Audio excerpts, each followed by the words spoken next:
யோனாவை பற்றி நான் வாசிக்கிறோம். அவன் ஒரு தீர்க்கதரிசி. அருமையான ஊருக்கெல்லாம் தீர்க்கதரிசனம் சொன்னான். நினிவே பட்டணத்துக்கு எதிரே போய் தீர்க்கதரிசனம் சொல்லும்படி கர்த்தர் அவனுக்கு ஒரு செய்தியை சொன்னார். வாசிக்கிறேன். யோனா புஸ்தகம் 1ஆம் அதிகாரம் 1ஆம் வசனம். அமித்தாயின் குமாரனாகிய யோனாவுக்கு கர்த்தருடைய வார்த்தை உண்டாகி, அவர் நீ எழுந்து மகாநகரமாகிய நினிவேக்கு போய் அதற்கு விரோதமாய் பிரசங்கி, அவருடைய அக்கிரமம் என் சமூகத்தில் வந்து எட்டினது என்றார். அப்பொழுது யோனா கர்த்தருடைய சமூகத்திலிருந்து விலகி தர்ஷீஷுக்கு ஓடி போக கப்பல் ஏறினான்.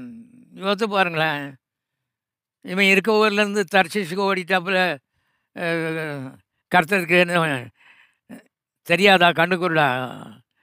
தர்ஷீஷ் வேதத்தில் எழுதப்பட்டிருக்கிறது, கர்த்தருடைய சமூகத்திலிருந்து விலகி தர்ஷீஷுக்கு ஓடி போகும்படி எழுந்து யோப்பாவுக்கு போய் தர்ஷீஷுக்கு போகிற ஒரு கப்பலை கண்டு கூலி கொடுத்து தான் கர்த்தருடைய சமூகத்திலிருந்து விலகும்படி அவர்களோடே தர்ஷீஷுக்கு பிரயாணம் பண்ணினான். அருமையான ஒரு பிரசங்கியார் சொன்னார், கர்த்தருடைய சமூகத்திலிருந்து விலகி போகணுன்னா கூலி கொடுக்கணும். கண்டிப்பாக கூலி கொடுக்கணும். ஏதோ ஒன்று வரப்போகுது, பிரச்சனை வரப்போகுது.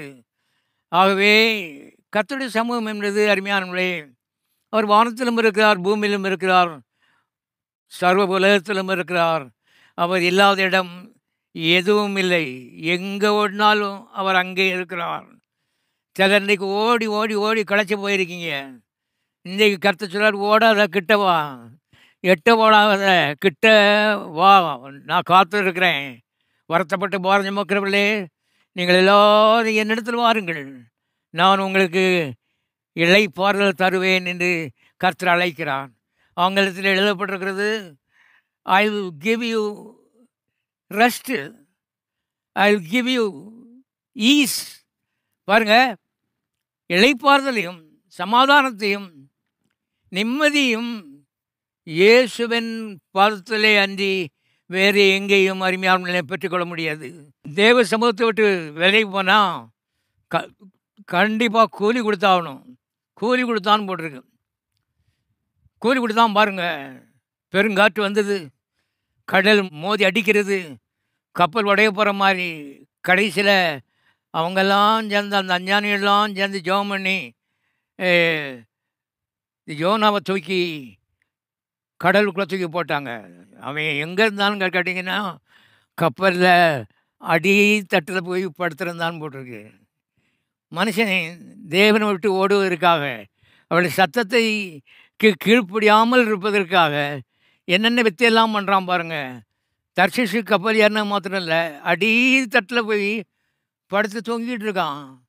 அவங்கெல்லாம் பதைக்கிறானுங்க வந்து உயிர் போகுதுன்னு சொல்லி. கடைசியில் இவன் சொன்னால் என்னையை தூக்கி கடலுக்கு போட்டுருங்க,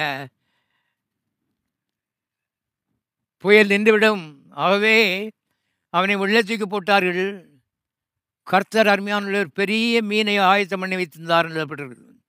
பாருங்கள், அங்கே அந்த மீன் வாயை பிளந்துட்டு இப்படியே காத்துட்ருக்கு, யோனா வருவான்னு.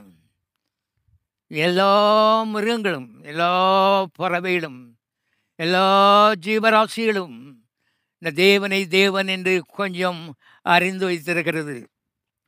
ஆகவே தான் நாம் இன்னும் இன்னும் இன்னும் முன்னேற வேண்டியது அவசியமாயிருக்கிறது. தேவனை நெருங்கி அருமையானவர்களே தேவனோடு அண்டிக் கொண்டு, முதலாவது பாவத்தை மன்னிக்கிற கர்த்தர் என்கிற அந்த அறிவு, ரெண்டாவது அவர் நம்முடைய தகப்பன், நம்முடைய நண்பன், நம்முடைய பிரச்சனைக்கு தீர்வு அவர்தான் என்கிற ஒரு அறிவுக்கு நாம் வேகமாக அருமையானவர்களை ஓடி செல்ல வேண்டும் என்பதை தெரிந்து கொள்ளுங்கள்.